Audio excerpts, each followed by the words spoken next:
Right. Now we're going to go back to the material that's caused all the hullabaloo in the last about month or so.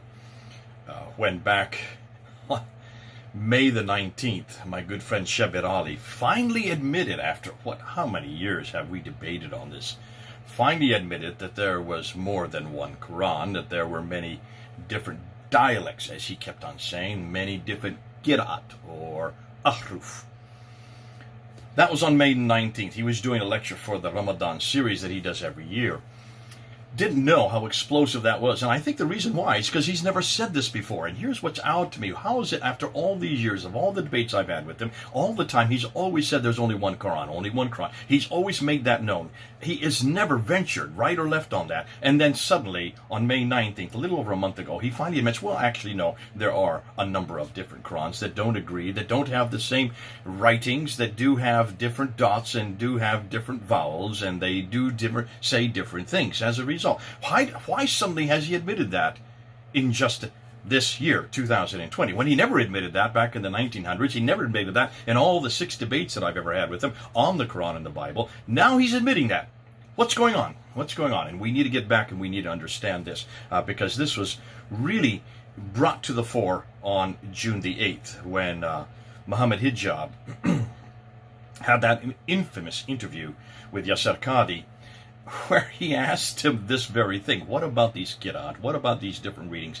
How is it you can have one Quran and yet have not two, up to 30 different readings, different ways of reading the same text? 30 different Qurans.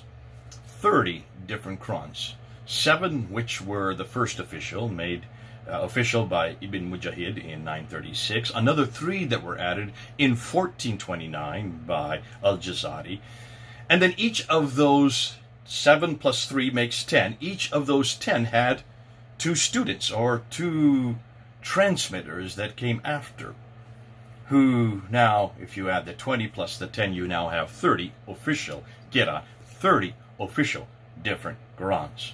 And when Muhammad Hijab held that blank piece of paper, well, he pretended he had a blank piece of paper.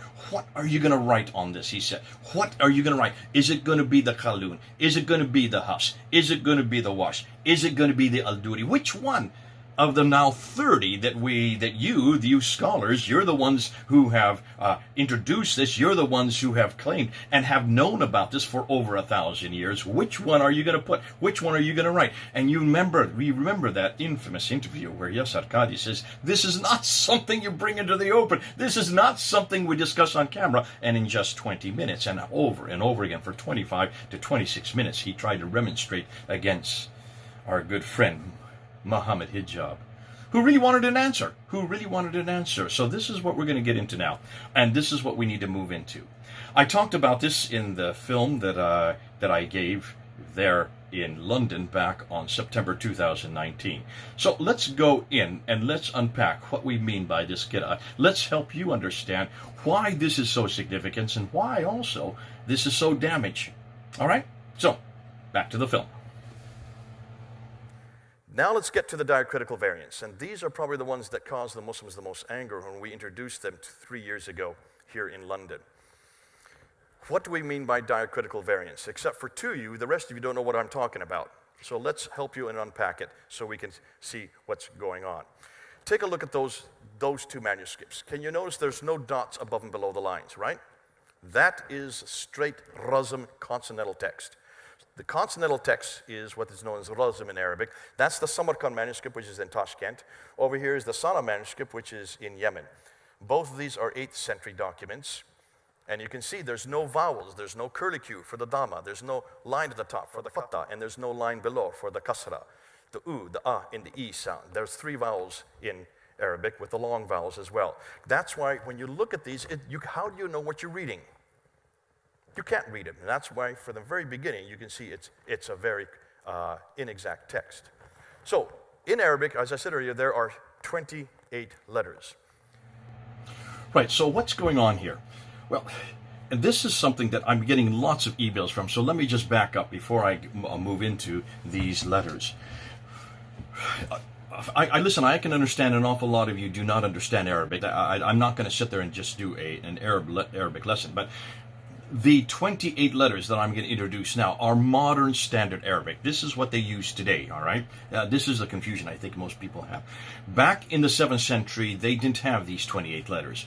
I've tried to find out how many they existed, and I've been getting different reports. Let's just go with 16. We do know at least 16 letters, maybe a few, maybe a little fewer than that. But 16 letters existed at the time of Uthman, at the time of Muhammad, at the time of the 7th century, from the Arabic we're getting. Now it's fluid. I cannot be definitive on that. That's as far as I'm going to say today. So at least 16 letters but these letters had many more different. They had many more different words, different variations of words, and that's why it was obvious to the readers that the context suggested many other words existed in those groupings of 3 letters at a time. Because that's what most Arabic words are always at the base, are made up of 3 letters. And that's why they needed to start adding different dots, and these are the dots above and below the lines. These are the diacritical dots. And later on, this was done. Now, there were some dots there in the 7th century. I'm not saying there are no dots, because we do have examples of inscriptions that have some dots in them. Whether they were added later, we don't know. But let's just go ahead and say that there were some dots. But this was not well known, and this was not standardized. And that's why the 2 manuscripts, the Samarkand and the Sana'a manuscript that I showed, don't have dots in them at all. And the ones that start to have dots, more than likely, like the Topkapi, they're in a different color and they were added at a different date, a later date. So without these dots and without these vowels, there are so many different ways that you can read the same sentence or read the same verse. And that's why dots needed to be added. And so they were starting to be standardized in about the mid to late 8th century. So by the late 8th century, they had now standardized. They had dots. As I'm going to show you, dots above and below the lines. And once these dots were there, then they could start coming up with many different many different variations of words. That's the problem. Which dots are you going to put? Once you invent the dots, you need to know which go up where. So let's go back to the lecture and see what they came up with. So in Arabic, as I said earlier, there are 28 letters. But 6 of the letters are unique. The Aleph, the Kaf, the Lam, the Mim, the Ha, and the Waw. Those are the 6 letters that don't need any dots. They always remain the same regardless of where they're found in the word. The other 22 all need dots. What do I mean by that? Well, take a look at that smiley face. 1 smiley face. You put 1 dot above it, it's a nun. 2 dots above it, it becomes a ta. 3 dots above it, it becomes a tha. That same smiley face, if you put 1 dot below it, becomes a ba. 2 dots below it, it becomes a ya. Which means you can get 5 different letters with just 1 smiley face. Na, ta, tha, ba, ya. Can you see the dilemma? How, therefore, can you read Arabic unless you have the dots?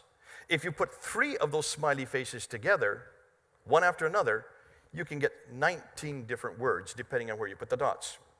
Now, Al-Fadi says he can actually get 31 different words, but that's because he knows Arabic so much better than the rest of us from Saudi Arabia. Why is that important? Well, this is where the Qira'at and Ahruf come into being. Does anybody know what I'm talking about when I say Qira'at and Ahruf? These are the diacritical differences. Because of the fact that there are so many diacritic possibilities to put those dots in anywhere, you can imagine that there's going to be whole schools of differences depending on what reading you're going to give. And when you hear about the readings, they're talking about this. So in the 8th and 9th century, you had different schools that were creating completely different Qur'ans with different readings, and here they are. These are just 26 of the 32 we now have here in London. We've gone around the world and we've now found them. Hatun Tash is the one that's done this. Hatun Tash, she has found them in Morocco, she's found them in Jordan, she's found them in Yemen. Just those 3 countries she's come up with now, it's 32. Well, I'm even behind times. So you have to give an awful lot of credit to Hatun Tash for the great work she has done. But I want to show you these because it's good that you at least see the 26 that we were introducing, that we did introduce back in 2016. So I'm going to go ahead and show you these 26 one at a time, so you get the idea. These, we're not just talking about pieces of paper, we're not just talking about scraps here and there. These are actual complete Qur'ans. Every one of them are complete Qur'ans, and every one of them is in Arabic. So let's go look at them. So we have Al-Susi first, and then we have Abi Jafar. Then we move over to Yaqub. From there, we go to Duri, Abi Amr al-Basri, then Ibn Amir. From there, Khalaf al-Ashar. Excuse me, my Arabic. I know I'm desecrating the language, but then that's always the case when you're a foreigner. Al-Layth ibn Khalid. Warsh, that's the first Warsh. This is the Al-Azraq way. Then you have the Warsh al-Asbahani way. Then you have Ibn Jamaz, Duri again, Abi Amr al-Ala, Khalaf al-Shatabiya way. And then you have al-Kisai. Here you have Shu'bah ibn Ayan ibn Salem al-Asid al-Nahshali al-Kufi. Here you have al-Iman ibn Khatir. From there you have Isham ibn Amir al-Bazi again. Khalaf, Shu'bah once again. And here you al-Imam ibn Amir al-Damashki from Damascus. Qalun al-Shamiyah, Ibn Kathir, Warsh, once again, Khrao, Shu'bah once again, and we end with Qalun. So those are the 26 that we held up there in 2016. Hatun has now found 37 of the 30 that are official. The first 7 which were then made authoritative by Ibn Mujahid in 936, or between 916 and 936. That's the 10th century. Then you had 3 that were added to those 7 by Al-Jazari in 1429. And then you had your transmitters, 2 of each from each one of the first 7 plus 3, which is 10. So that makes 20 transmitters. You look at the 20 transmitters plus the 7 plus the 3, and you get 30 official Qur'ans, 30 official different Qira'at variations. You're looking at 26 in front of you. Can you then understand why this has caused so much consternation in the Muslim world? Now you'll notice that the ones that I have just put up there, these are not complete, obviously, because there are 30. These are the 30 official ones that are now considered by scholars to be those that are chosen, the 7 plus the 3, as I said, and the 20. She had 26 that she had been able to collect. That's Hatun back in 2016. You will have heard Warsh more than once. You will have heard Shoba or Shuba more than once. Also Qalun more than once, and also Ibn Kathir. Fascinating, because they are different ones of the same name. The one you didn't hear, of course, is the Hafs, this one here, the Hafs. And Khatun now has 7 different Hafs. So this is the one that was finally chosen. That's not in the list that she put up there, because every one of those are different from this one, the one that was chosen in the last century. Let me just show you a picture of the 7 right here.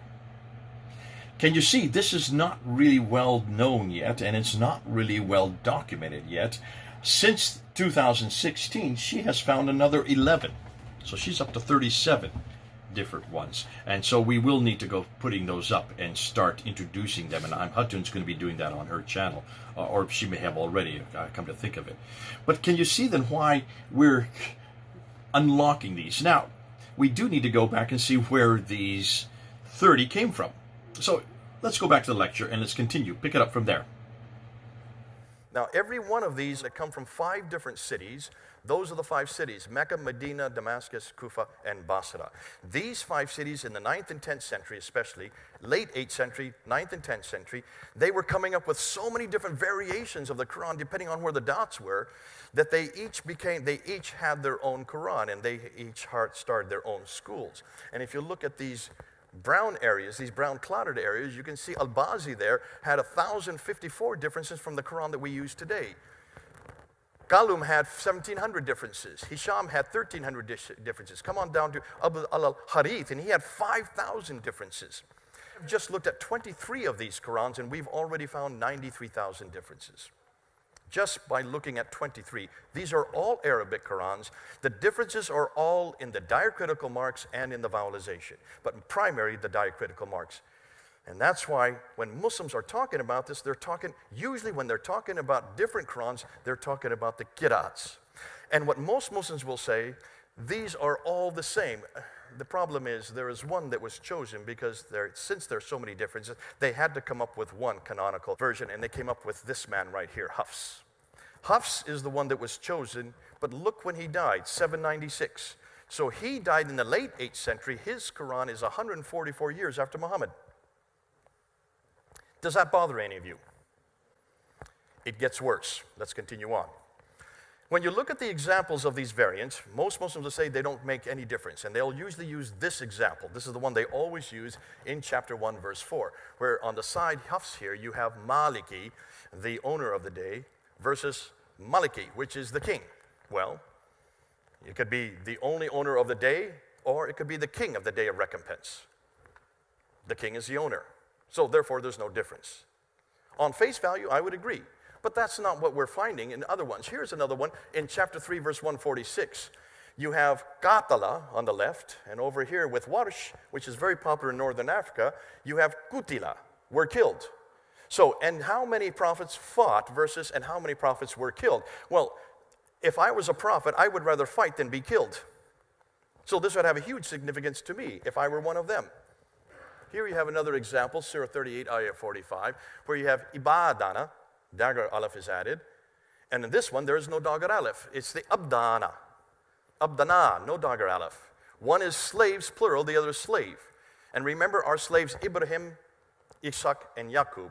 Well, obviously that should be a plural, so Hafs has it correct. Al-Bazi has slave, and yet he's talking about owner, so you can see it doesn't even agree with the subject. So you can see that there is a grammatical error built into that. Surah 43, Ayah 19, you have Ibadu on the left, you have Ra, Inda on the right. One says slaves on the left, the other says in the presence. So, and they make the angels who are slaves of the beneficent, or according to Ra, and they make angels who are in the presence of the beneficent females. Now, two problems. Are the angels slaves of Allah or simply in the presence of Allah? Number two, is it the slaves or those in Allah's presence who will be made females? If I were an angel, I would prefer being caught in God's presence rather than his slave. And if I were an angel being a male, I would prefer if only the slaves were made females, were not made females, thank you. So can you see, this does have theological differences, and each one of these could be a theological a treatise right there. Sorry, a PhD thesis. You can unpack these, and we have found 93,000 of these. I'm just showing you one or two, just to give you an idea of what we're talking about. Chapter 46, verse 15. Isanan, doing good, versus Al-Duri's rendition, which is Husnan, beauty. And we have joined on man doing good to his parents, versus, and we have enjoined on man beauty to his parents. Are men supposed to be good, or are we beautiful to our parents? As a parent, I have 3 sons. I would prefer my sons being good rather than just be good looking. 98, verse 6. Bareyati versus al-bare'ati. One is creatures, the other is the innocent.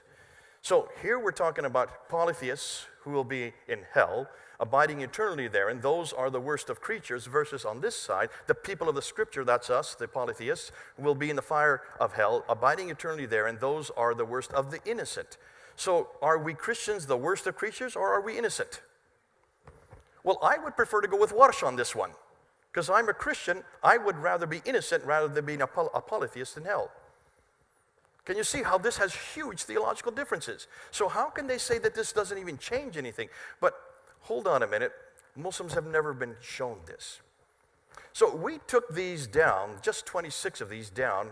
When was it, Sarah? Was it 2016, right? So 3 years ago. Were you there on the day? Oh, you missed it. I'm going to show you what happened when we took these down to Speaker's Corner. There is only one Quran, right? And that every Quran in the world is the same. That's what you've been told. You have been told a lie! You run away from truth! Okay, so there are 2 Qur'ans today, right? 2! More than 2 Qur'ans! More than 2? 3 Qur'ans? More than 3 Qur'ans! More than 3? 4 Qur'ans? There are approximately 26 of the Qur'ans! 26 different Qur'ans!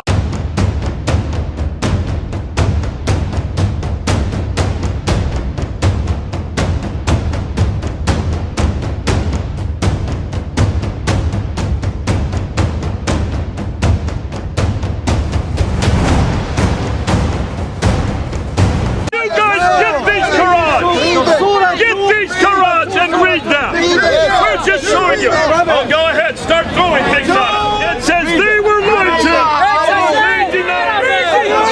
2 different readings! It's the same in Arabic! Read in Arabic! Read in Arabic! It's the same difference! Look and see which has the Fatta and which has the Dhamma! The difference is between Fatta and Dhamma! Read it! Read it again! حتى يقول حتى يقول حتى يكون wise! Read it again! The prophets fought, but by the time you get to the wise, they were killed! لكم هنا That is a huge Attention. Don't give up. Your faces! Muslim people! Your face from here! Come! You Muslims, you better go! We're gonna make it more and more difficult for you!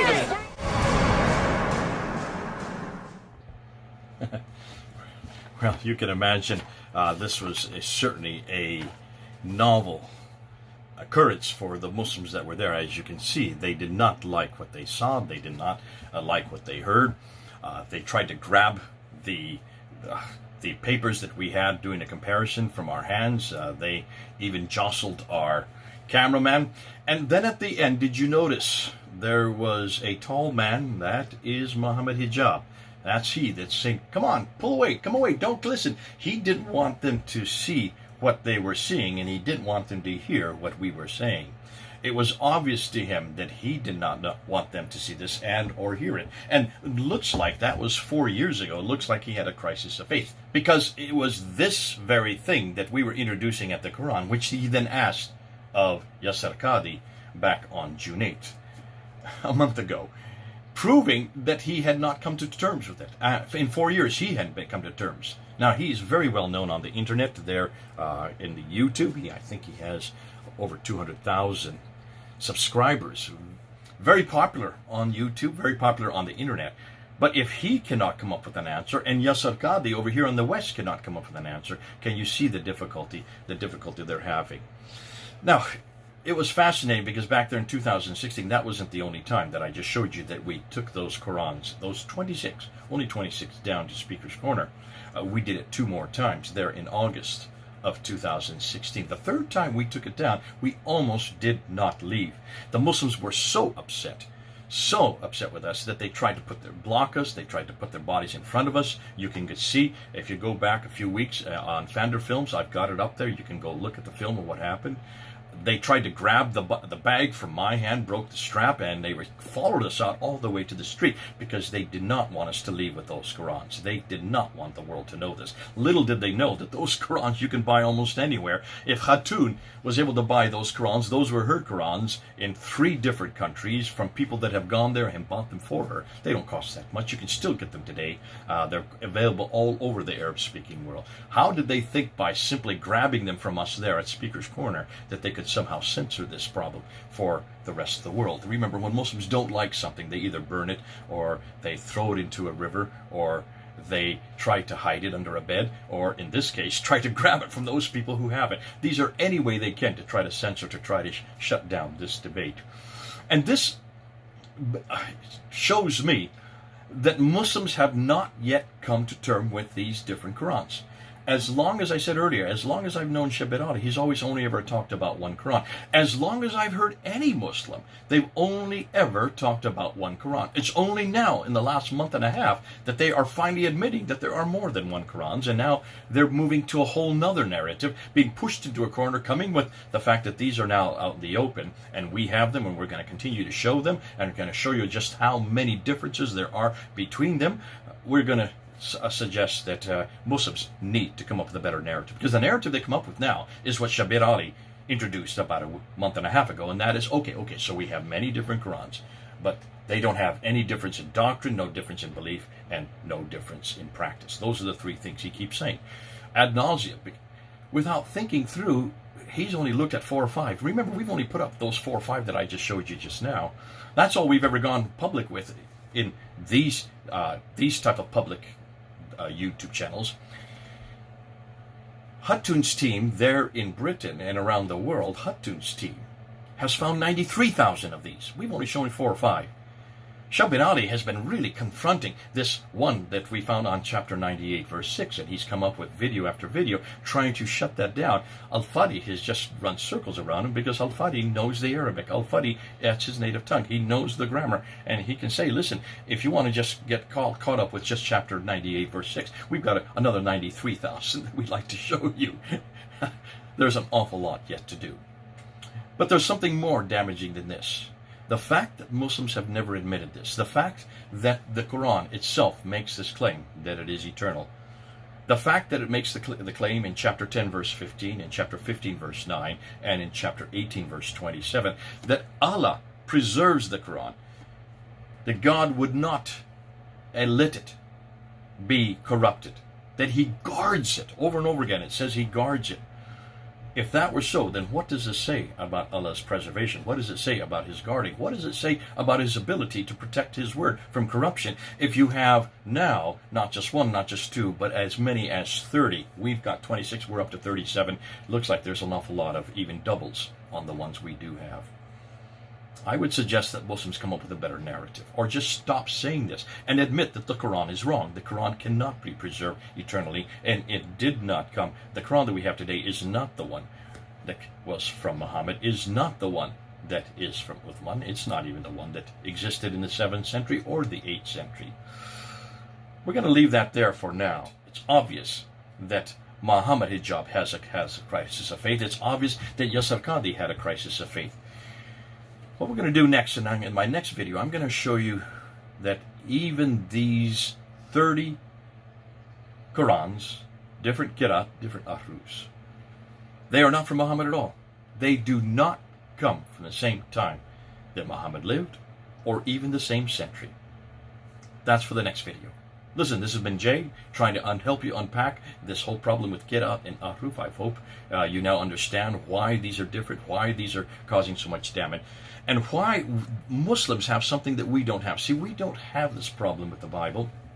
That claim, that is not something that we have claimed, that it is eternal, or that was sent down to one man over a period of 22 years. We would never make those two claims. We do know that the Bible was, yes, complete when its original form. We don't have the original ones. We don't have the original manuscripts, but we do have, over 5,000, over 5,003 to 400 Greek manuscripts. We have 10,000 Latin Vulgates. We have 9,000 in about 11 different languages, and we have about 24,000 manuscripts we can look at. And that's why we know where there are changes, and we know where the changes have come in. We even know when they come in, and we are very transparent about it.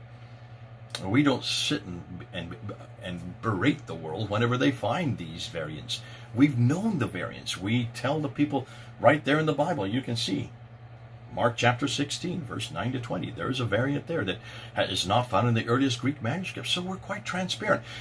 And because we do understand that these were written by men, yes, and we also know that if they're written by men, there are many different styles of writing. So we have 4 different testimonies of the life teaching of Jesus Christ from the last 3 years of his life, from 4 different perspectives, using 4 different sets of idiomatic expressions. So we don't have a difficulty with that. We don't just say there's just one testimony of Jesus Christ. We know there's 4. And 2 of them, Matthew and John, they both were with Jesus Christ for the last 3 years. Matthew and John were right there. They saw what he did. They heard what he said. And they wrote down what they saw and heard. So those are eyewitness accounts. The other 2 got it from the eyewitness accounts. That's why we know that they were all written within 30 to 60 years of Christ's death. Within the 1st century, they were first written. Now, if we were saying that we have more than 4, and we were saying that actually they weren't written within the 1st century, can you imagine how we would defend this? If we today had what Islam is now admitting, what the Yasar Qadis and the Shabiralis are now admitting, that means we would have about 30 different testimonies of what Jesus said and did. Over 30. And as you're going to find in the next video, and they're not even from the same century that Jesus lived. Therefore, much, much later, 200 to 300 years after Jesus lived. Hold on, we need to get to that. Can you then understand why we're bringing this up? Can you then understand why we're confronting Muslims? Because the claims they have made, they can no longer support. And these have been claims that have been going on for 1400 years. It's only in the last month and a half that Muslims have finally admitted that there are many different Qur'ans, up to 30 of them. And they, as we're going to find out, do not come from the 7th century at all. Well, this has been good chatting with you. I'll be back again with another video on the Qira'at and the Ahruf. This is Jaden. Over and out.